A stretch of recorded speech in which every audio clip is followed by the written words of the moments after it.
नव वर्ष पर अलीनगर विधानसभा जदयू कार्यकर्ता के प्रीति भोज सह मिलन समारोह आयोजित। नव वर्ष आगमन के उपलक्ष्य में अलीनगर विधानसभा जदयू कार्यकर्ता के प्रीति भोज सह मिलन कार्यक्रम के आयोजन तारडी प्रखंड अध्यक्ष विनोद चौधरी के आवास नदियामी गांव में आयोजित कयल गेल। एहि कार्यक्रम में अलीनगर विधानसभा क्षेत्र के सब 37 पंचायत अध्यक्ष आ चारू मंडल अध्यक्ष सहित अन्य कार्यकर्ता सब शामिल भेलथि।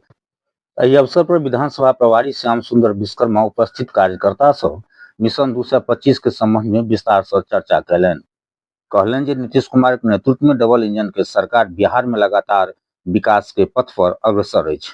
आम जनता के ओकर कयल गेल कार्य आ योजना से अवगत कराबय के आवश्यकता अछि।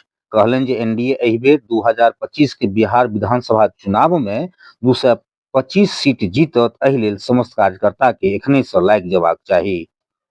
कार्यकर्ता मिलन समारोह कार्यक्रम में जदयू कार्यकर्ता सब विधानसभा प्रभारी श्याम सुंदर विश्वकर्मा से अलीनगर सीट जदयू के कोटा से देबाक मांग संगहि एहि सीट से नीतीश प्रभाकर चौधरी के उम्मीदवारी देबाक शीर्ष नेतृत्व से मांग करबाक मांग कयलनि। कहलनि जे नीतीश प्रभाकर चौधरी जाहि तरह सक्रियता संग जिला कार्यकर्ता सम्मेलन के सफलता में विधानसभा क्षेत्र से सहभागिता देखेलनि, एहि से कार्यकर्ता सब में अपूर्व उत्साह अछि। संगे हुनक छवि आ सोच से युवा पीढ़ी अधिक प्रभावित अछि। एहन में नीतीश प्रभाकर चौधरी के प्रत्याशी बना एनडीए के लक्ष्य 2025 में 225 के लक्ष्य प्राप्त क अलीनगर निश्चित तौर से जीत मानल जा सकैत अछि।